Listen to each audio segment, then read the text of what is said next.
అధ్యాయం 1. బిల్ కథ. New England పట్టణంలో యుద్ధ తీవ్రత బాగా నెలకొని ఉన్న రోజులవి.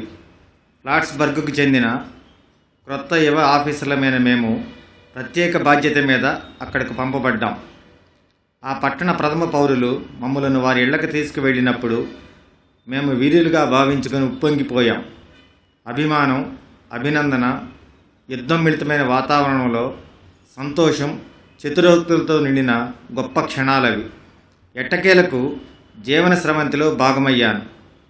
ఆ ఉల్లాస క్షణాల్లో నేను ఆల్కహాల్ను కనుగొన్నాను. ఆల్కహాల్ విషయంలో నా వాళ్ళు చేసిన తీవ్రమైన హెచ్చరికలను, ప్రతికూల అభిప్రాయాలను నేను మర్చిపోయాను. సకాలంలో యుద్ధ ప్రాంతానికి ఓడలో ప్రయాణమయ్యాం. మిక్కిలి ఒంటరితనానికి లోనై తిరిగి ఆల్కహాల్ వైపు దృష్టి మళ్లించాను. మేము ఇంగ్లాండ్లో అడుగుపెట్టాం. నేను అక్కడి విన్చెస్టర్ క్యాథెడ్రల్కి వెళ్ళాను. అక్కడి పరిసర వాతావరణానికి చలించిపోయి బయట తిరుగాడుతున్నాను. అప్పుడు నా దృష్టి సమీపంలో ఉన్న ఒక పాత సమాధి రాతి మీద కవితాక్షరాల మీద పడింది. చల్లని బీరు సేవిస్తూ మరణించిన హ్యాంప్షైర్ సైనికుడొకడు ఇచ్చట దీర్ఘ విశ్రాంతిలో ఉన్నాడు. ఒక మంచి సైనికుడు ఎప్పటికీ మర్చిపోబడడు. అతను మరణించుటకు కారణం తుపాకీ గొట్టమైనా లేక మత్తు పానీయమైనా పెద్ద ప్రమాదాన్ని సూచించే హెచ్చరిక. అయినా దాన్ని నేను పట్టించుకోలేదు. 22 సంవత్సరాల వయసుకే విదేశీ యుద్ధాల అపార అనుభవాన్ని గడించి చివరకు నేను నా స్వస్థలం చేరుకున్నాను. నన్ను నేను గొప్ప నాయకుడిగా భావించుకున్నాను. మరి నా యుద్ధ సహచరులు నన్ను మెచ్చుకొని నాకు ప్రత్యేకమైన గుర్తింపునివ్వలేదా? నాయకత్వంలో నాకున్న ప్రతిభ పెద్ద వ్యాపార సంస్థలకు అధిపతిని చేస్తుందని, వాటిని అత్యంత సమర్థవంతంగా నిర్వహించగలనని ఊహించుకున్నాను. నేను రాత్రి పూట చదివే న్యాయశాస్త్ర కోర్సుల్లో చేరాను. అదే సమయంలో ఒక హామీల వ్యాపారం చేసే కంపెనీలో పరిశోధనగా ఉద్యోగం సంపాదించుకున్నాను. విజయకాంక్ష పదంలో నా ప్రయాణం ఆరంభమైంది. నేను చాలా ప్రాముఖ్యత సంతరించుకున్న వ్యక్తినని ప్రపంచానికి రుజువు చేస్తాను. నా ఉద్యోగ పని కారణంగా నాకు వాల్ స్ట్రీట్తో పరిచయం ఏర్పడి కొద్దిగా షేర్ మార్కెట్ విషయాలలో ఆసక్తి పెరిగింది. చాలామంది డబ్బు పోగొట్టుకుంటున్నారు. అయితే కొంతమంది చాలా ధనవంతులయ్యారు. నేనెందుకు కాకూడదు? నేను న్యాయశాస్త్రంతో పాటు ఆర్థిక, వ్యాపార శాస్త్రాలను కూడా అధ్యయనం చేశాను. తాగుబోతు లక్షణాల కారణంగా న్యాయశాస్త్ర కోర్సు తప్పినంత పరిస్థితి ఏర్పడింది. ఒక చివరి పరీక్షలో ఆలోచించడానికి కానీ వ్రాయటానికి కానీ వీలు కానంతగా త్రాగాను. నా త్రాగుడు నిర్విరామంగా లేకపోయినా అది నా భార్యను ఆందోళన పరిచింది. మేము ఈ విషయం గురించి దీర్ఘంగా చర్చించుకునే సమయాలలో ఏవో విపత్తులు సంభవించబోతున్నాయన్న ఆమె భయాలను నిస్తేజపరచడానికి మేధావులు త్రాగి ఉన్న సమయాల్లోనే వారి గొప్ప ప్రణాళికలను రూపకల్పన చేసేవారని, గొప్ప తాత్విక భావాలన్నీ ఆ విధంగా ఘనంగా రూపుదాల్చుకున్నవేనని చెప్పేవాడిని. నేను న్యాయశాస్త్ర కోర్సు పూర్తి చేసేసరికి అది నాకు ఉపయోగపడేది కాదని తెలిసిపోయింది. వాల్ స్ట్రీట్ యొక్క సుడిగుండ సమ్మోహనా శక్తి నన్ను పూర్తిగా లోబరుచుకుంది. పెద్ద పెద్ద ధనవంతులు, వ్యాపారవేత్తలు నాకు హీరోలయ్యారు. ఈ త్రాగుడు, అధిక లాభాపేక్ష నాశించిన తెగింపుతో కూడిన వ్యాపార అంచనాలను కలగలిపి నేను తయారీ చేయ ప్రారంభించిన ఆయుధం తర్వాత ఒకరోజు దాని ప్రయాణంలో ఒక బూమ్రాంగ్లా మారి నన్ను ముక్కలుగా చేసింది. పొదుపుగా జీవిస్తూ నేను, నా భార్య కలిసి $1000 కూడబెట్టగలిగాము. ఆ డబ్బును అప్పటికి అంతగా జనసమ్మతం లేని చౌకైన సెక్యూరిటీస్లో పెట్టాం. ఏదో ఒకరోజు వాటి విలువ గణనీయంగా పెరుగుతుందని నేను సరిగ్గానే ఊహించాను. వివిధ ఫ్యాక్టరీలను సందర్శించి వాటి నిర్వహణ విషయాలు పరిశీలించడానికి నన్ను పంపించే విషయంలో నేను నా బ్రోకర్ స్నేహితులను ఒప్పించలేకపోయాను. కానీ ఎలాగూ నేను నా భార్య కలిసి ఆ రకంగా వెళ్ళటానికే నిర్ణయించుకున్నాం. మార్కెట్ల విషయంలో కేవలం అవగాహన లేకపోవటం వలననే చాలామంది తమ డబ్బు పోగొట్టుకుంటున్నారని నేను ఒక సిద్ధాంతాన్ని రూపొందించాను. తరువాయి కాలంలో డబ్బు పోగొట్టుకునటానికి చాలా ఇతర కారణాలుంటాయని నేను కనుగొనటం జరిగింది. మా ఉద్యోగాలు వదిలిపెట్టి దారిలో చిన్న గుడారం ఏర్పరచుకొని నివసించడానికి కావలసిన సామాగ్రి, దుప్పట్లు, కొన్ని జతల బట్టలు, ఆర్థిక వ్యవహారాలకు సంబంధించిన 3 పెద్ద గ్రంథాలు సైడ్ కారులో నింపుకొని ఒక మోటార్ సైకిల్ మీద నేను, నా భార్య మా యాత్ర ప్రారంభించాం. ఇదంతా పిచ్చి అని, ఈ వ్యవహారంపై మా స్నేహితులు నా పిచ్చిని అధ్యయనం చేయటానికి ఒక కమిషన్ వేయాలనుకున్నారు. బహుశా వారి ఆలోచన సరి అయినదేమో. నా అంచనా వ్యాపారం కొంత మేరకు విజయవంతంగా నడిచి కొద్దిపాటి లాభాన్ని తెచ్చిపెట్టింది. దాంతో చిన్న మొత్తంలో డబ్బు కూడబెట్టగలిగాం. అయితే ఆ డబ్బు అనవసరంగా వాడేయకుండా ఉండేందుకు గాను 1 నెల పాటు వ్యవసాయ క్షేత్రంలో పనిచేశాం. రాబోయే చాలా సంవత్సరాలకు గాను నేను చిట్ట చివరిగా చేసిన ఒక గౌరవనీయమైన శారీరక శ్రమ అది. 1 సంవత్సర కాలంలో అమెరికా తూర్పు ప్రాంతమంతా తిరగగలిగాం. పర్యటన తర్వాత నేను సమర్పించిన నివేదికలు వాల్ స్ట్రీట్లో ఒక మంచి ఉద్యోగాన్ని, వృత్తి ఖర్చుల నిమిత్తం పెద్ద మొత్తంలో డబ్బులు వాడుకునే అవకాశాన్ని సమకూర్చిపెట్టాయి. దీనితో పాటు వారిచ్చిన ఒక పెట్టుబడి అవకాశాన్ని వినియోగించుకోవడం ద్వారా మరికొంత సొమ్ములు లభించడంతో 1 సంవత్సరంలోనే కొన్ని $1,000 లాభాన్ని నేను పొందగలిగాను. తరువాత కొన్ని సంవత్సరాల పాటు అదృష్టం నాకు డబ్బు, ప్రశంసలను తెచ్చిపెట్టింది. నేను చేరాల్సిన దగ్గరకు చేరుకున్నాను. నా అంచనాలను, అభిప్రాయాలను ఎంతోమంది అనుసరిస్తూ కాగితాల మీద లక్షలను ఆర్జించారు. 2వ దశాబ్దపు చివరి సంవత్సరాలలో మార్కెట్ ఉత్సాహంతో ఉప్పొంగిపోతున్నది. ఆల్కహాల్ నా జీవితంలో అతి ముఖ్యమైనదై అత్యుల్లాసాన్ని కలిగించే స్థానాన్ని ఆక్రమించుకుంటున్నది. పట్టణంలోని అన్ని వినోద కేంద్రాల్లోనూ మార్కెట్ విషయాలే పెద్దగా మాట్లాడుతూ ఉండేవారు. ప్రతివాడు వేలల్లో ఖర్చు చేసి లక్షల్లో మాట్లాడుకుంటూ ఉండేవారు. ఎగతాళి చేసేవారు చేసుకొని ఎట్లయినా చావని. నా వరకు నేను చాలామంది గాలివాట స్నేహితుల్నే పోగేసుకున్నాను. నా త్రాగుడు ప్రమాదపు టంచులకు చేరుకుంది. మొత్తం పగలంతా దాదాపు ప్రతి రాత్రి కూడా త్రాగుడు కొనసాగేది. నా స్నేహితుల వారింపులు, కలహాలతో ముగిసి నేను ఒంటరి తోడేల్లాగా మిగిలిపోయాను. మా విలాసవంతమైన అపార్ట్మెంట్లో అనేక బాధాకరమైన సంఘటనలు చోటు చేసుకున్నాయి. నా భార్య పట్ల నేను అవిశ్వాసపాత్రుడిగా ఉన్నది లేదు. ఆవిడ పట్ల నాకున్న విధేయత మరియు కొన్నిసార్లు మితిమీరి త్రాగినందువలన వచ్చే అచేతనావస్థ, ఇంటి గొడవలన్నీ నన్ను దూరంగా ఉంచేవి. 1929లో నాకు గోల్ఫ్ జ్వరం పట్టుకుంది. వెంటనే నేను, నా భార్య గోల్ఫ్ మైదానం ఉన్న ప్రాంతానికి ప్రయాణమయ్యాం. అప్పటి గోల్ఫ్ ఛాంపియన్ వాల్టర్ హీగన్ను అధిగమించే ప్రయత్నంలో నన్ను చూసి నా భార్య నన్ను అభినందించాలన్నది నా కోరిక. నేను వాల్టర్ వెంటబడ్డ వేగం కంటే ఎక్కువ వేగంగా నన్ను ఆల్కహాల్ పట్టేసుకుంది. ఉదయం పూట నరాల వణుకుడుతో ఇబ్బంది పడటం ప్రారంభమైంది. గోల్ఫ్ ఆడే ప్రదేశంలో రాత్రి పగలు త్రాగటానికి అనుమతి ఉంది.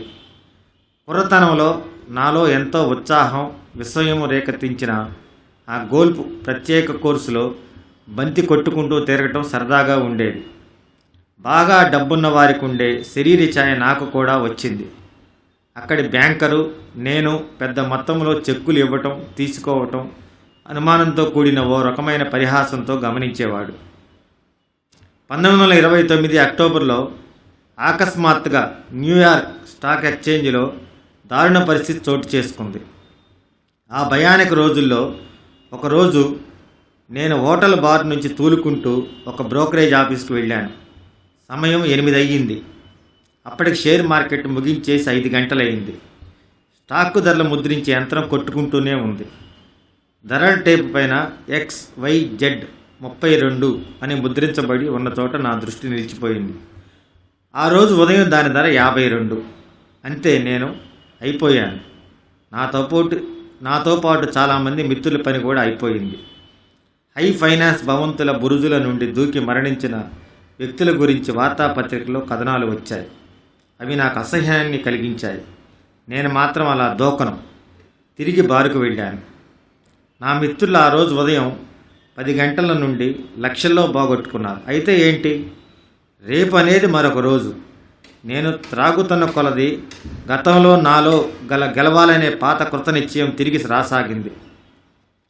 మన్నాడు ఉదయం మాంట్రియల్లో ఉన్న నా మిత్రుడు ఒకడికి ఫోన్ చేశాను. అతని దగ్గర చాలా డబ్బు మిగిలి ఉంది. నేను కెనడాకు వెళ్ళడం మంచిదనుకున్నాను. తరువాతి వసంతకాలం నాటికి మాకు అలవాటైన పద్ధతిలో జీవనం సాగించసాగాం. ఎల్ఫా నుండి తిరిగి వస్తున్న వేర నెపోలియన్లా నన్ను నేను భావించుకున్నాను. నాకు సెయింట్ హెలీనా అనేది లేదు. కానీ త్రాగుడు తిరిగి మళ్ళీ నన్ను కట్టివేసింది. ఉదారుడైన నా మిత్రుడు వేరే మార్గం లేక నా దారికి నన్ను వదిలివేశాడు. ఈసారి ఇక మేము పూర్తిగా దెబ్బతినిపోయాం. మేము నా భార్య తల్లిదండ్రుల వద్దకు నివసించడానికి వెళ్ళిపోయాం. నాకు ఒక ఉద్యోగం దొరికింది. కానీ ఒక ట్యాక్సీ డ్రైవర్తో ఘర్షణ పడటం వలన ఆ ఉద్యోగం పోగొట్టుకున్నాను. ఆ తర్వాత 5 సంవత్సరాలు కూడా సరైన ఉద్యోగం లేకుండా ఉంటానని, లేదా ఒక క్షణం కూడా త్రాగకుండా ఉండనని ఏ ఒక్కరూ ఊహించకపోవటం ఒక రకంగా నా అదృష్టం. నా భార్య ఒక డిపార్ట్మెంట్ స్టోర్స్లో పనిచేయటం ప్రారంభించింది. ఆమె అలసిపోయి బడలికితో ఇంటికి వచ్చేసరికి నేను మత్తులో పూర్తిగా మునిగిపోయి ఉండేవాడిని. నన్ను చెదిరించుకుంటున్న నేను మాత్రం బ్రోకరేజీ ఆఫీసుల వద్ద అనాహ్వానితునిగా విరేలాడుతూ ఉండేవాడిని. మద్యం నా విషయంలో విలాస స్థాయి దాటిపోయి అత్యవసరమైనదిగా తయారైంది. ప్రతిరోజు 2, తరచూ 3 బాత్ టబ్ జిన్లు సీసాలు వాడటం పరిపాటైంది. కొన్నిసార్లు చిన్న చిన్న లావాదేవీల ద్వారా కొద్దిపాటి డబ్బులు లభించేవి. దానితో బారుల్లోనూ చిరుతిండి దుకాణాల్లోనూ బిల్లులు చెల్లింపు చేసేవాడిని. ఈ కార్యక్రమం నిరంతరం కొనసాగింది. విపరీతంగా వణుకుతున్న శరీరంతో తెల్లవారడానికి బాగా ముందే నేను మేలుకొనడం మొదలైంది. ఉదయం అల్పాహారం తీసుకోవాలంటే ఒక నిండు గ్లాస్ జిన్ను, తర్వాత 1/2 డజన్ బీర్ సీసాలు అవసరమయ్యేవి.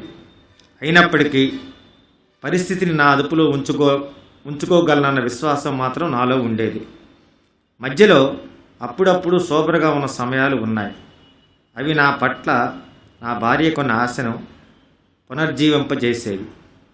రాను రాను పరిస్థితులు మరీ విషమించాయి. ఇల్లు తనఖాలో ఉండటం వలన అప్పులు వాళ్ళు దాన్ని స్వాధీనపరుచుకున్నారు. మా అత్తగారు చనిపోయారు. నా భార్య, మామగారు జబ్బుపడ్డారు. ఆ సమయంలో నాకు ఒక మంచి వ్యాపార అవకాశం వచ్చింది. 1932వ సంవత్సరానికి షేర్లు అతి తక్కువ ధర పలుకుతున్న సమయం అది. వాటిని కొనడానికి ఒక గ్రూపుని నేను ఏదో విధంగా తయారు చేశాను. వచ్చే లాభాలతో తగు మొత్తాన్ని నేను భాగంగా పంచుకోవచ్చు. కాను నేను విపరీతంగా త్రాగుడిలో మునిగిపోవటం వలన ఆ వచ్చిన మంచి అవకాశం అంతర్ధానమైపోయింది. నేను జాగృతమయ్యాను. ఈ త్రాగుడిని ఆపివేయాలి. ఒక డ్రింకు తీసుకోవటం కూడా నాకు ఎక్కువని నేను గ్రహించాను.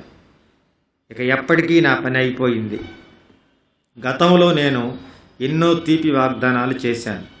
కానీ ఈసారి నేను స్థిర చిత్తంతో చేస్తున్న ప్రయత్నాలను నా భార్య ఆనందంతో గమనించింది. నేను నా ప్రయత్నానికి కట్టుబడ్డాను. ఆ తర్వాత కొద్ది కాలానికే నేను తిరిగి త్రాగి ఇంటికి వచ్చాను. గొడవంటూ జరిగింది ఏమీ లేదు. కానీ నా గొప్ప దృఢ సంకల్పం ఏమైంది? నాకేమీ తెలియని పరిస్థితి. నా సంకల్పం నా మనసుకు తట్టలేదు. ఎవరో డ్రింకును నా ముందుకు తోశారు. నేను దాన్ని తీసుకున్నానంతే. నాకేమన్నా మతి భ్రమించిందా? జరగబోయే దాని గురించి ఏ కొద్దిపాటి ఆలోచన లేకపోవటం మతి భ్రమించడానికి దగ్గరగా వచ్చానని ఆశ్చర్యపడసాగాను. నా సంకల్పాన్ని తిరిగి దృఢపరుచుకొని మరొకసారి ప్రయత్నించాను. అలా కొంతకాలం గడిచింది. నమ్మకం స్థానంలో మితిమీరిన ఆత్మవిశ్వాసం చోటు చేసుకోవటం ప్రారంభించింది. జిన్ ఫ్యాక్టరీలను చూసి నేను నవ్వుకోగలను. అందుకు ఏది అవసరమో ఆ సంకల్పాన్ని నేను ఇప్పుడు కలిగి ఉన్నాను. ఒకరోజు ఫోన్ చేయడానికి కేఫ్లోకి వెళ్ళాను. కొద్దిసేపటికి ఇది ఎలా జరిగిందా అని నన్ను నేను ప్రశ్నించుకుంటూ బారు బల్లను బాదుతున్నాను. విస్కీ మత్తు తలకెక్కుతున్న కొలది తర్వాతిసారి జాగ్రత్తగా సంభాళించుకోవచ్చు, ఈసారి మాత్రం గట్టిగా త్రాగేద్దామని నాకు నేను సర్ది చెప్పుకుని త్రాగేశాను. మర్నాటి ఉదయం కలిగిన పశ్చాత్తాపం, నిరాశ, భయం ఎప్పటికీ మరువలేనివి. ఇంకా పోరాటం చేసే ధైర్యం నాలో లేదు. నా ఆలోచనలు అడ్డు అదుపు లేకుండా పరుగులు తీశాయి. ఏదో ఘోర విపత్తు సంభవించబోతుందని నా మనసు తీవ్రంగా శంకించింది. ఇంకా పూర్తిగా తెల్లవారకపోవడంతో నేను సహృతప్పి పడిపోతే పొద్దున్నే వెళ్ళే ఏ రవాణా వాహనం క్రిందో పడిపోతానన్న భయంతో రోడ్డును దాటే సాహసం కూడా చేయలేకపోయాను. తెల్లవార్లు తెరిచి ఉండే ఓ బార్లో 1 డజను గ్లాసులు ఏలు త్రాగాను. గిజగిజలాడుతున్న నా నరాలు చివరకు నెమ్మదించాయి. ఉదయపు వార్తాపత్రిక షేర్ మార్కెట్ పూర్తిగా నాశమైపోయిందన్న వార్తను అందించింది. అలాగనే నేనును. మార్కెట్ ఎప్పటికైనా కోలుకోవచ్చు, కానీ నేను కోలుకోలేను. ఈ ఆలోచన బాగా బాధ కలిగించింది. నేను ఆత్మహత్య చేసుకుంటే కాదు, ఇప్పుడు కాదు. ఆ తర్వాత నా మనసు మబ్బులు కమ్మేసింది. జిన్ అంతా సరిచేస్తుంది. 2 జిన్ సీసాలు తీసుకున్నాను. అన్నీ మర్చిపోయాను. మనిషి మెదడు, శరీరం అమోఘమైన యంత్రాల వంటివి. అందువల్లనే అవి ఈ వ్యధను ఇంకో 2 ఏళ్లు భరించాయి. ఉదయం భయాందోళనను, అయోమయం నాలో తాండవాడినప్పుడు కొన్నిసార్లు కొద్దిపాటి డబ్బున నా భార్య పర్సు నుండి దొంగిలించేవాడిని. బలహీనుడినైనందువలన నన్ను నేను నిందించుకుంటూ తెరిచి ఉంచిన కిటికీ ముందరనో, విషమున్న మందుల బీరువా ముందరనో తలతిరుగుతూ ఊగుతూ ఉండేవాడిని. ఈ పరిస్థితి నుండి తప్పించుకోవడానికి నేను, నా భార్య నగరం నుండి పల్లె ప్రాంతానికి, పల్లె ప్రాంతం నుండి నగరానికి తిరుగుతూ ఉండేవాళ్ళం. ఒక రాత్రి నేను శారీరకంగా, మానసికంగా ఎంత నరకాన్ని అనుభవించానంటే కిటికీలో నుంచి చట్టంతో సహా కిందకి దూకేస్తానేమో అని భయపడ్డాను. ఎలాగోలా నా పరుపును కింద అంతస్తుకు ఈడ్చుకుపోయాను. లేకపోతే నేను పైనుండి దూకేసేవాడిని. ఒక డాక్టర్ గారు వచ్చి పెద్ద మోతాదులో మత్తు మందు ఇచ్చారు. మర్నాడు చూస్తే ఆ మత్తు మందుతో పాటు జిన్ కలిపి త్రాగుతున్నాను. ఈ రెండింటి కలయిక నన్ను త్వరగా అధపాతాళానికి నెట్టివేసింది. నా మానసిక పరిస్థితి గురించి అందరూ చాలా భయపడ్డారు. నాకు భయం వేసింది. త్రాగుతున్నంతసేపు కొద్దిగానో లేక అసలేమీ తినలేకపోయేవాడిని. దాంతో నా బరువు ఉండవలసిన దానికంటే 40 పౌండ్లు తక్కువగా ఉండేది. మా బావగారు ఒక వైద్యుడు. ఆయన దయ వలన, మా అమ్మగారి దయ వలన నన్ను త్రాగుడికి బానిసలైన వారి శారీరక, మానసిక పునరావాస కేంద్రంగా దేశంలో మంచి పేరున్న ఆసుపత్రిలో చేర్చారు. బెల్లడోనా ట్రీట్మెంట్గా పిలువబడే చికిత్స కారణంగా నా మెదడు నిర్మలంగా తయారైంది. హైడ్రోథెరపీతో పాటు కొద్దిపాటి వ్యాయామం కూడా నాకు ఎంతో ఉపయోగపడింది. అన్నిటికన్నా గొప్ప విషయం నాకు దయగల మంచి డాక్టర్ దొరకటం. నేను ఖచ్చితంగా స్వార్థ చింతన, మూర్ఖత్వం కలవాణ్ణి అని, శారీరకంగాను మానసికంగాను పూర్తిగా అనారోగ్యం పాలైపోయానని ఆయన వివరించారు. త్రాగుబోతుల మిగిలిన విషయాల్లో తరచూ దృఢచిత్తం కలిగి ఉన్నప్పటికీ ఆల్కహాల్ని ఎదుర్కొనే విషయంలో మాత్రం వారి ఆ చిత్తం ఆశ్చర్యకరంగా బలహీనపడుతుందని తెలుసుకోవటం నాకు కొంత ఉపశమనాన్ని కలిగించింది. త్రాగుడిని ఆపాలన్న తీవ్రమైన కోరిక ఉన్నప్పటికీ నా ప్రవర్తన మాత్రం నమ్మశక్యంగా కానంతగా ఎందుకు ఉంటుందో నాకు వివరించబడింది. నా పరిస్థితి ఇప్పుడు నాకు అర్థం కావడంతో గొప్ప ఆశతో ముందుకు సాగగలిగాను. 3-4 నెలల పాటు పట్టుదలతో కాలం గడిపాను. నేను రోజు పట్టణానికి వెళ్ళటం జరుగుతున్నది. కొంత డబ్బు కూడా సంపాదించాను. ఖచ్చితంగా నా సమస్యకి ఇదే సమాధానం, సొంత పరిజ్ఞానం. కానీ అది సమాధానం కాదు. ఎందుకంటే నేను మరలా త్రాగిన భయంకరమైన రోజు రానే వచ్చింది. క్షీణిస్తున్న నా నైతిక, శారీరక ఆరోగ్యాలు మంచులో ఉవ్వెత్తు నెగిసిపడే స్కీయింగ్ జంపులాగా క్రిందకు పడ్డాయి. కొద్ది కాలానికే నేను ఆసుపత్రికి వెళ్ళాను. ఇదే చివరి ఘట్టమని, నా జీవితానికి శాశ్వతంగా తెరపడినట్లేనని నాకు అనిపించింది. ఏడాదిలోగా భయానకమైన మానసిక అస్తవ్యస్థితిలో గుండె ఆగి చనిపోవటం కానీ లేదా మెదడు మొద్దు బారిపోవటం కానీ జరగవచ్చునని నా కోసం తీవ్రమైన నిరాశతో అలసిపోయి బతుకుతున్న నా భార్యకు తెలియజేయబడింది. నన్ను త్వరలోనే ఆమె కాటికాపరికి అప్పగించటమో లేదా పిచ్చివాళ్ల సంరక్షణ కేంద్రానికి తరలించడమో చేయవలసి ఉంది. వారు ఈ విషయాన్ని నాకేమీ చెప్పవలసిన అవసరం లేదు. నాకు తెలిసే ఈ పరిస్థితిని నేను పూర్తి అంగీకారంతోనే దాదాపు ఆహ్వానించాను. నా అహంభావానికి ఇది ఒక చావు దెబ్బ. నా గురించి, నా శక్తి సామర్థ్యాల గురించి, అవరోధాలను అతిక్రమించడంలో నాకు గల నైపుణ్యత గురించి గొప్పగా భావించుకున్న నేను చివరకు ఎందుకు కొరగాని వాళ్ళ మూలపడిపోయాను. అంధకారంలో పూర్తిగా మునిగిపోయి అంతం లేని త్రాగుబోతుల ఊరేగింపు గతంలో ఎక్కడికి చేరిందో నేను అక్కడికే చేరబోతున్నాను. నిర్భాగ్యురాలైన నా భార్య గురించి ఆలోచించాను. గతంలో మా ఆనంద జీవితాల్లో ఆనంద గడియలు చాలా ఉన్నాయి. పరిస్థితిని సవరించుకోవటానికి ఏ త్యాగానికైనా నేను సిద్ధమే. కానీ ఇప్పుడంతా అయిపోయింది. నా మీద నేనే జాలిపడి ఆ దుఃఖభరితమైన పరిస్థితిలో నేను అనుభవించిన ఒంటరితనం, నిరాశలను వర్ణించడానికి మాటలు చాలవు. అన్ని వైపుల నుండి ఊబి నన్ను చుట్టుముట్టేసింది. ఆల్కహాల్లో నా సమవుజ్జిని కలిశాను. నేను పూర్తిగా ఓడింపబడ్డాను. ఆల్కహాలే నా యజమాని. అన్ని విధాలుగా కృంగిపోయి వణికిపోతూ ఆసుపత్రి నుండి బయటకు అడుగుపెట్టాను. భయం నన్ను కొంతకాలం త్రాగుడుకు దూరంగా ఉంచింది. తర్వాత మొదటి డ్రింక్ గురించి కపటంతో కూడిన వెర్రి ఆలోచన వచ్చి 1934 ఆర్మిస్టైన్ డే రోజు మరలా త్రాగటం మొదలుపెట్టాను. నన్నెక్కడో 4 గోడల మధ్య బంధించబడటం మినహా వేరే మార్గం లేదనే నిర్ణయానికి ప్రతివారు వచ్చారు. లేకుంటే తడబడే నడకతో నికృష్టమైన అంతాన్ని చూస్తాననుకున్నారు. సూర్యోదయానికి ముందు ఎంత చీకటి! వాస్తవానికి అది నా చివరి అతి మద్యపానానికి ప్రారంభం. జీవితపు 4వ పరిమాణంగా పిలవడానికి నేను ఇష్టపడే స్థితిలోకి త్వరలో నేను విసిరేయబడబోతున్నాను. కాలం గడిచే కొలది మరింత అద్భుతంగా సాగే జీవన విధానంలో నేను సంతోషం, శాంతి, సార్థకతలను గురించి తెలుసుకోబోతున్నాను. నిరాశాజనకంగా నడుస్తున్న నవంబర్ మాసం చివరిలో ఒకరోజు వంటగదిలో కూర్చొని త్రాగుతూ ఉన్నాను. ఆ రాత్రికి మన్నాటికి కూడా సరిపడే జిన్ ఇంట్లో దాచబడి ఉన్నదన్న విషయాన్ని సంతృప్తితో తలుచుకున్నాను. నా భార్య ఉద్యోగానికి వెళ్ళింది.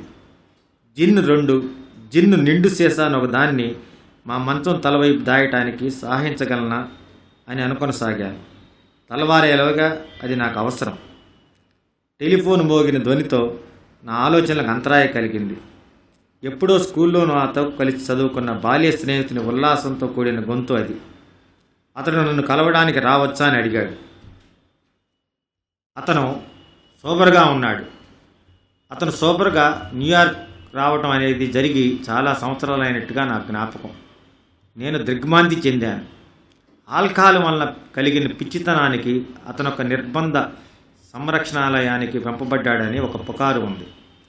అతను ఎలా తప్పించుకున్నాడా అని నేను ఆశ్చర్యపోయాను. అతను భోంచేస్తాడు. ఆ తర్వాత అతనితో కలిసి నేను బాహాటంగా త్రాగవచ్చు. అతని బాగోగులను పక్కన పెట్టి అతనితో గడిపిన పాత రోజులను జ్ఞాపకం చేసుకోవటంలో మునిగిపోయాను. ఒకప్పుడు మేము త్రాగుడు మత్తులో విహారానికి ఒక విమానాన్ని అద్దెకి తీసుకున్నాము కూడా.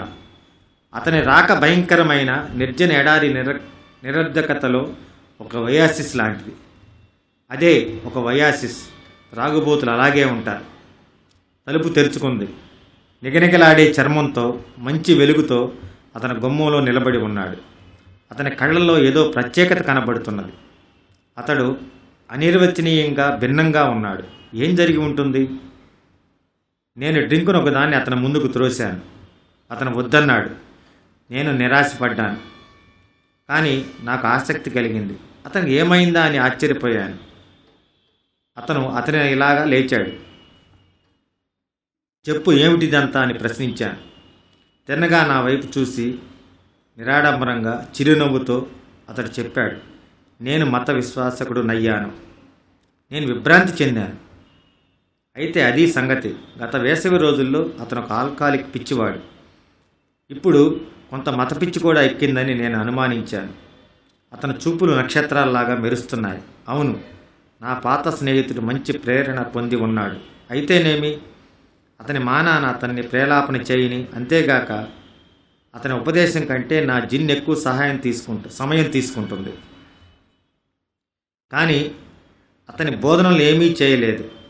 కోర్టులో 2 వ్యక్తులు ఎలా హాజరైంది, న్యాయమూర్తిని తన నిర్బంధ ఆశ్రమానికి పంపవద్దని వారు ఎలా సమ్మతింప చేయగలిగింది మామూలుగా చెప్పాడు. అతి సాధారణ మత భావాన్నొక్క దాని ఆచరణకు సంబంధించిన నిర్మాణాత్మక కార్యక్రమాన్ని వారు అతనికి సూచించారు. ఇది జరిగి 2 మాసాలైంది. ఫలితం ప్రత్యక్షంగా కనపడుతుంది. అది పనిచేసింది.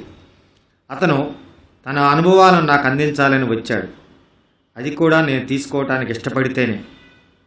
నేను విభ్రాంతి చెందాను, కానీ ఆసక్తి కలిగింది. నిస్సందేహంగా నాకు ఆసక్తి కలిగింది. అంతకు మించి మార్గం కూడా నాకు లేదు. ఎందుకంటే అప్పటికి నేను పూర్తి నిరాశాజనక స్థితిలో ఉన్నాను. అతను గంటల కొద్దీ మాట్లాడాడు. చిన్ననాటి స్మృతులు నా ముందు నిలిచాయి. ప్రశాంతమైన ఆదివారాలలో కొండవాలు పక్కన కూర్చొని విన్న మత బోధకుని కంఠధ్వని తిరిగి దాదాపు వినగలుగుతున్నా. నేను అంగీకరించిన మిత అనుభోగాలకు సంబంధించిన ప్రమాణం జ్ఞాపకం వచ్చింది. మా తాతగారు చర్చి మనుషులను, వారి పోకడలను సునిశ్చితంగా వ్యతిరేకిస్తూ ఉండటం, దేవుని ప్రార్థనను లయబద్ధంగాను సంగీతబద్ధంగాను ఉంటాయని అంగీకరించిన వాటిని తను ఎలా వినాలనో చెప్పే మత బోధకుని అధికారాన్ని కాదనటం, చనిపోయే ముందు రోజుల్లో కూడా అదే నిర్భీతితో ఈ మాటలు అనగలగటం, ఇలాంటి ఆలోచనలు ఎన్నో గతంలో నుంచి ఉవ్వెత్తి నెగిసిపడ్డాయి. మింగుడు పడటం ఇబ్బంది అయ్యి ఇవన్నీ నన్ను పునరాలోచనకు పురిగొల్పాయి. యుద్ధం జరిగే రోజుల్లో నేను పురాతన విన్చెస్టర్ క్యాథడ్రల్లో గడిపిన రోజు మళ్ళా జ్ఞాపకం వచ్చింది. నాకన్నా ఒక అతీతమైన శక్తి యందు నాకెప్పుడూ నమ్మకం ఉండేది. ఈ విషయాల గురించి నేను తరచూ ఆలోచిస్తూ ఉండేవాడిని. నేను నాస్తికుణ్ణి కాదు. వాస్తవానికి నాస్తికులు చాలా తక్కువ మంది. అలా కాకపోతే ఈ విశ్వం శూన్యంలో పుట్టి లక్ష్యం లేకుండా ఎటో పరుగులు పెడుతుందనే విచిత్ర ప్రతిపాదనతో కూడిన గుడ్డి నమ్మకం కలిగి ఉండాలి. రసాయనిక శాస్త్రవేత్తలు, ఖగోళ శాస్త్రవేత్తలు, ఇంకా పరిణామ సిద్ధాంతకర్తలు, నా దృష్టిలో మేధో నాయకులైన వారు విశ్వంపై ప్రభావం చూపిస్తున్న అనేక శక్తులను, సూత్రాలను ప్రతిపాదించారు. వీటిలో పరస్పర వైరుధ్యం ఉన్నప్పటికీ వీటన్నిటికీ వెనక ఒక అతీతమైన ప్రయోజనం, లయ ఉన్నాయన్న విషయంలో నాకు ఎటువంటి అనుమానం లేదు. మేధస్సు లేకుండా ఖచ్చితమైన మార్పు చెందని స్థిరమైన సూత్రాలు ఉండగలగడం సాధ్యమా? కాలం, పరిమితులు లేని విశ్వాసనంతటికి గల ఒక అతీత శక్తిని నమ్మక తప్పదు. నాకు అంత మేరకు మాత్రమే అవగాహన అర్థమైంది.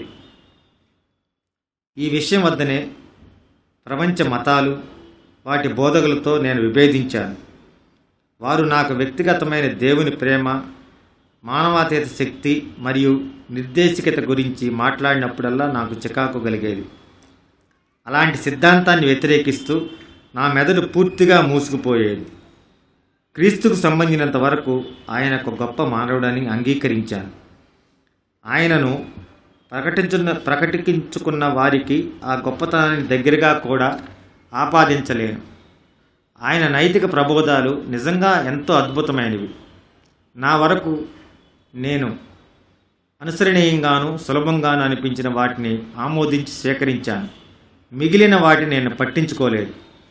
మత విభేదాల కారణంగా మానవజాతి మధ్య చెలరేగిన యుద్ధాలు, మారణహోమాలు, మోసపూరిత వాదాలు నాలో ఎంతో అసహ్యాన్ని కలిగించాయి. మనుషులు ఏర్పాటు చేసుకుని ఈ మతాలు ఏవైనా మంచి అనేది చేయగలిగాయా అని నిజంగా నాలో సందేహం కలిగింది. ఐరోపాలో ఆ తర్వాత నేను గమనించిన విషయాల ఆధారంగా చెప్పాల్సి వస్తే, మానవ విషయాల్లో దైవశక్తి పాత్ర గణనీయమైనదేమీ కాదు. మానవ సౌభ్రాతృత్వం ఒక గొప్ప పరిహాసం. సైతాను అంటూ ఏదైనా ఉంటే అదే నిజంగా ప్రపంచానికి అధిపతి అని, అది ఖచ్చితంగా నన్ను అవహించిందని చెప్పగలను. అయితే ఎదురుగా కూర్చుని ఉన్న నా మిత్రుడు తన కోసం తాను చేసుకోలేని పనులను తనకు దేవుడే చేసి పెట్టాడని నిర్ద్వంద్వమైన ప్రకటన చేశాడు. అతని మానవ శక్తి పూర్తిగా విఫలమైంది. వైద్యులు అతను కోలుకోవటానికి ఏమాత్రం అవకాశం లేదని తేల్చి చెప్పారు. సమాజం అతన్ని వెలివేయడానికి సిద్ధంగా ఉంది. అలాగే అతను పూర్తి అపజయాన్ని అంగీకరించాడు. ఇప్పుడు అతను సమాధి స్థితి నుండి జాగృతం చేయబడి జీవితంలోని అధమ స్థితి నుండి ఒక్కసారిలా గతంలో అతను మునిపెన్నడు ఎరుగునంతటి ఉన్నత జీవన స్థితికి తీసుకురాబడ్డాడు. ఈ శక్తి స్వయంగా అతనిలో ఉద్భవించిందా? ఖచ్చితంగా కాదు. నాలో ఎంత శక్తి ఉందో అతనిలో కూడా ఆ క్షణంలో అంతకన్నా ఎక్కువ శక్తి ఏమీ లేదు కనుక ఇది ఎంత మాత్రం కాదు. అది నాలో చలనం కలిగించింది. చివరకు మత విశ్వాసకుల విధానమే సరైనదని అనిపించసాగింది. అసాధ్యాలను సుసాధ్యం చేయగల ఏదో ఒక శక్తి ఇక్కడ మనిషి హృదయంలో పనిచేస్తుంది.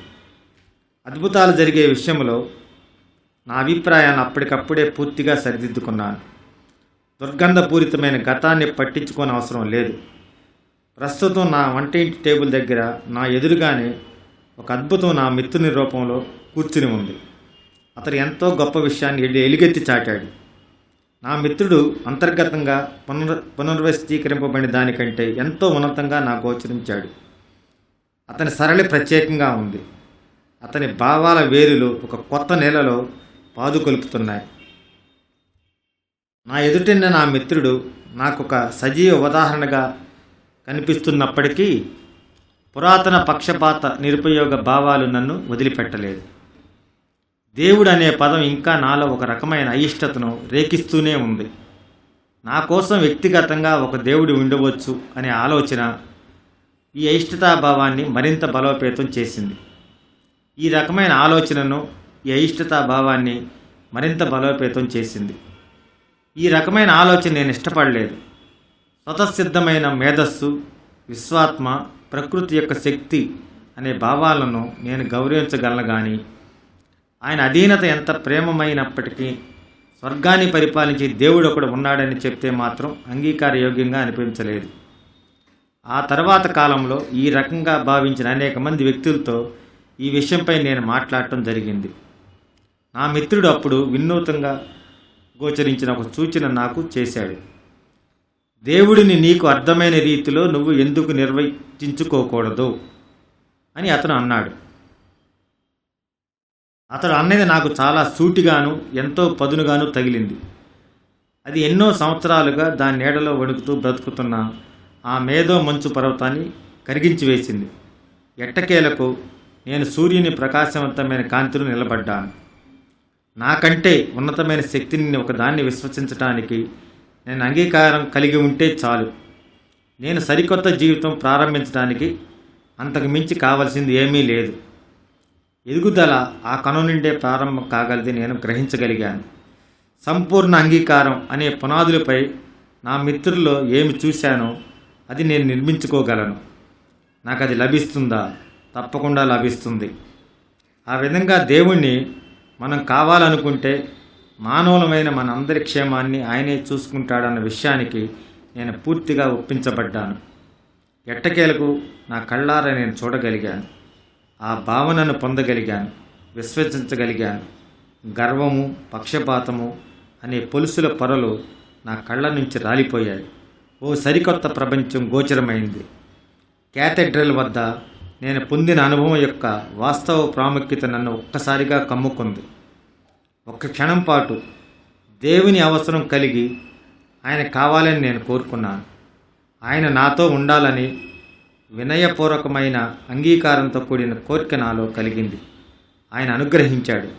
అయితే త్వరలోనే ప్రాపంచిక గడబిడలు, ముఖ్యంగా నా అంతరంగంలో ఉన్న వాటి వలన ఆయన ఉనికి త్వరగా తుడిచివేయబడింది.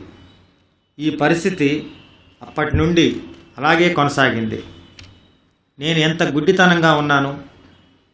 ఆసుపత్రిలో చివరిసారిగా నేను ఆల్కహాల్ నుండి వేరు చేయబడ్డాను.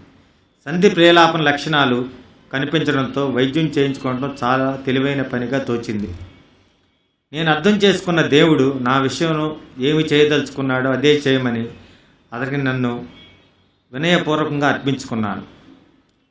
ఆయన నిర్దేశకత్వం మరియు సంరక్షణలో ఎటువంటి మినహాయింపులు లేకుండా నన్ను నేను ఉంచుకున్నాను. నాకు నేనుగా ఏమీ కానని, ఆయనతో తోడు లేకుంటే నేను దారి తప్పిపోతానని మొట్టమొదటిసారిగా ఒప్పుకున్నాను. నా పాపాలన్నింటినీ నేను ఏ కొద్ది మినహాయింపు లేకుండా ఒప్పుకొని, నేను కొత్తగా కనుగొన్న నా మిత్రుడైన భగవంతుడు వాటినన్నింటినీ సమూలంగా పెకిలించి వేయటానికి అంగీకరించాను. అప్పటి నుండి నేను ఒక్కసారి కూడా త్రాగలేదు. నా స్కూలు మిత్రుడు నన్ను చూడటానికి వచ్చాడు. అతనితో నా సమస్యలు, లోపాలను మనసు విప్పి చెప్పుకున్నాను. గతంలో నేను ఎవరిని బాధపెట్టి ఉన్నానో, ఎవరి ఎడల క్రోధం కలిగి ఉన్నానో వారందరి పేర్లతో ఒక జాబితా తయారు చేశాము. వారందరినీ కలిసి నా తప్పులు ఒప్పుకోవటానికి పూర్తి అంగీకారం తెలిపాను. వారి విషయంలో ఇంకెప్పుడూ తప్పు పట్టే విధంగా ప్రవర్తించకూడదని నిర్ణయించుకున్నాను. నా సామర్థ్యాన్ని పూర్తిగా వినియోగించి అలాంటి విషయాలన్నింటినీ సరిచేయదలుచుకున్నాను. నాలోని ఈ సరికొత్త దైవ స్పృహ ద్వారా నా ఆలోచన విధానం సరైనదా కాదా అని పరీక్షించుకోబోతున్నాను. ఆ రకంగా ఒక సాధారణ అవగాహన అసాధారణ అవగాహనగా రూపాంతరం చెందుతుంది. నాకు సందేహం కలిగినప్పుడు ప్రశాంతంగా కూర్చొని ఆయన నన్ను కోరుకునే విధంగా నా సమస్యలను నేను ఎలా ఎదుర్కోవాలో దానికి అవసరమైన నిర్దేశకత్వాన్ని, శక్తిని మాత్రమే ఇవ్వమని అర్థించాలి.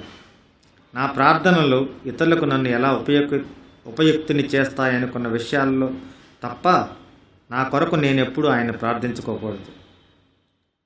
అప్పుడు మాత్రమే ఆయన నుండి పొందగలని నేను ఆశించవచ్చు. అయితే అలా పొందేది చాలా సమృద్ధిగా ఉంటుంది. ఈ విషయాలన్నీ జరిగేసరికి నాకు నా సృష్టికర్తతో ఒక సరికొత్త బాంధవ్యం ఏర్పడుతుందని, నా సమస్యలన్నిటికీ సమాధానం లభించే ఒక జీవన విధానానికి కావలసిన లక్షణాలను పొంది ఉంటానని నా మిత్రుడు నాకు వాగ్దానం చేశాడు. దేవుని శక్తి ఎడల అంచెంచెల విశ్వాసం, తగినంత సమ్మతి, క్రొత్త జీవనాసార క్రమాన్ని ఏర్పాటు చేసుకొని నిర్వహించుకోవటానికి అవసరమైన నిజాయితీ మరియు వినయం అత్యవశ్యమైన అంశాలు. సులభంగా కనిపించిన తేలికైనది కాదు. కొంత మూల్యాన్ని చెల్లించవలసి ఉంటుంది. స్వార్థ చింతనను పూర్తిగా నిర్మూలించవలసి ఉంటుంది. మనందరి జీవితాల్లో కాంతి పుంజాలను వెదజల్లే అధిపతి అయిన ఆ దేవునికి నా విషయాలన్నీ అప్పగించాలి. ఇవన్నీ ఎంతో విప్లవాత్మకమైన, తీవ్రమైన ప్రతిపాదనలు.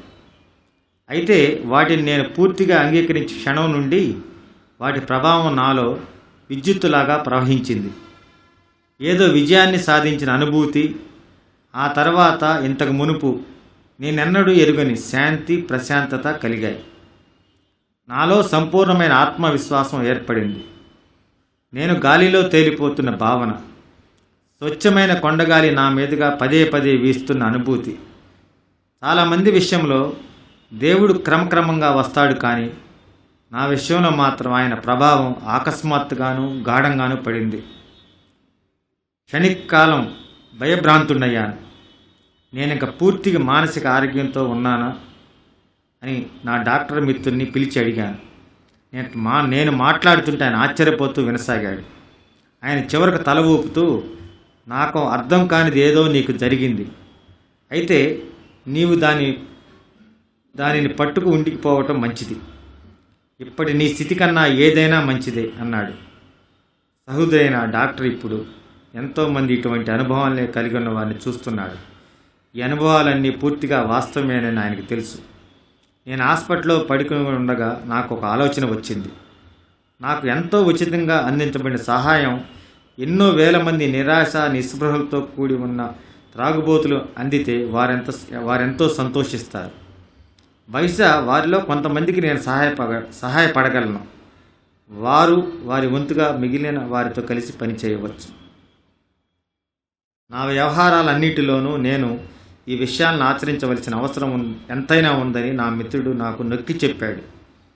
ప్రత్యేకంగా అతను నాతో కలిసి ఎలా పనిచేశాడో అదేవిధంగా నేను మిగిలిన వారితో కలిసి పనిచేయవలసిన బాధ్యత నా మీద ఉంది.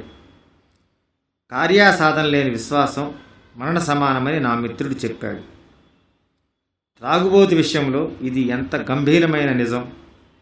ఇతరుల కోసం పనిచేస్తూ ఆత్మత్యాగం చేయటం ద్వారా ఒక త్రాగుబోతు తన ఆధ్యాత్మిక జీవితాన్ని మెరుగుపరుచుకుంటూ విశాలపరచుకోలేకపోతే అతడు తనకు ముందు జీవితంలో ఎదురవబోయే కొన్ని ఖచ్చితమైన పరీక్షలు ఆటుపోట్లు తట్టుకొని నిలబడటం సాధ్యం కాదు. అతడు ఇతరుల గురించి శ్రమించకపోతే అతను తప్పకుండా తిరిగి త్రాగుతాడు. మళ్ళీ త్రాగాడంటే అతను తప్పనిసరిగా చనిపోయి తీరుతాడు. అప్పుడు జూడిగా విశ్వాసం కూడా మరణిస్తుంది. మాలాంటి వాళ్ళతో విషయం అలాగే ఉంటుంది. ఇతర త్రాగుబోతులు వారి సమస్యలకు ఒక పరిష్కారం సాధించుకొనడంలో వారికి సహాయపడదామన్న ఆలోచనకు నేను, నా భార్య ఉత్సాహంతో పూర్తిగా అంకితమయ్యా. 1 సంవత్సరన్నర కాలం నా పాత వ్యాపార మిత్రులందరూ నా విషయంలో అనుమానంతో ఉండటం, నాకు చేయడానికి దాదాపు ఏ పని లభించకపోవటం ఓ రకంగా నా అదృష్టం. ఆ కాలంలో నా ఆరోగ్యం కూడా అంత బాగా లేదు. నాపై నేను జాలిపడటం, దుగ్ధలు నన్ను తరచూ పీడిస్తుండేవి. ఈ పరిస్థితి కొన్నిసార్లు నన్ను తిరిగి త్రాగుడు దరిదాపులకు తీసుకువెళ్ళేది.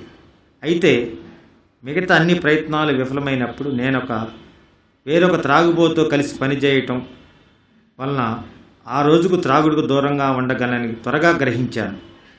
అనేకసార్లు నిరాశతో నా పాత ఆసుపత్రికి వెళ్ళేవాడిని. అక్కడున్న మనిషితో మాట్లాడటం వలన ఆశ్చర్యాద్భుతంగా నూతన ఉత్తేజం పొంది తిరిగి కార్యోన్ముఖుడిని అయ్యేవాడిని. ఇది ప్రతికూల పరిస్థితుల్లో పనిచేసేటటువంటి ఒక జీవన ప్రణాళిక. మేము అనేక మందిని ఆప్తమిత్రులుగా చేసుకోవటం ప్రారంభించాం. మా అందరి మధ్య ఒక మిత్రమండలి అభివృద్ధి చెందింది. దానిలో ఒక భాగంగా ఉన్నామన్న భావన అత్యద్భుతం. ఒత్తిళ్ళు, కష్టాలతో కూడా మాకు జీవన మాధుర్యం నిజంగా ఉంది. ఎన్నో వందల కుటుంబాలు ఉపయుక్తమైన దారిలో నడవటం, అసమమైన కుటుంబ పరిస్థితులు తిరిగి చక్కబడటం, జగడాలు, మనస్పర్ధలు తుడిచిపెట్టబడటం నేను చూశాను. త్రాగుబోతులు శరణాలయాల నుండి బయటకు వచ్చి వారి కుటుంబ జీవితాలలో, సమాజంలో తిరిగి ప్రముఖ స్థానాన్ని పొందటం నేను చూశాను. వ్యాపారస్తులు, వృత్తిదారులు తిరిగి వారి ప్రాముఖ్యతలను పొందగలిగారు. మా మధ్య మేము అధిగమించలేనటువంటి ఏ క్రొద్ది దుఃఖ పరిస్థితి కానీ ఇబ్బంది కానీ లేవు. ఒక పశ్చిమ ప్రాంత నగరం, దాని చుట్టుపక్కల ప్రాంతాల్లో మా కుటుంబాలతో మేము 1000 మంది ఉన్నాము. మేము తరచూ సమావేశం అవుతుండటం వలన కొత్త వారికి మిత్రమండలిని కనుగొనే వీలుంటుంది. ఈ సాధారణ సమావేశాల్లో 50 నుండి 200 వరకు వ్యక్తులు పాల్గొనడం తరచుగా గమనించవచ్చు. మేము సంఖ్యాపరంగానూ ప్రాబల్యం విషయంలోనే ఎదుగుతూనే ఉన్నాం. మద్యం మత్తులో ఉన్న త్రాగుబోతు ఒక హేయకరమైన దృశ్యం. అటువంటి వారితో మేము సాగించే ప్రయాసలన్నీ ఎంతో శ్రమతో కూడినవి, నవ్వు పుట్టించేవి, విషాదాన్ని మిగిల్చేవి.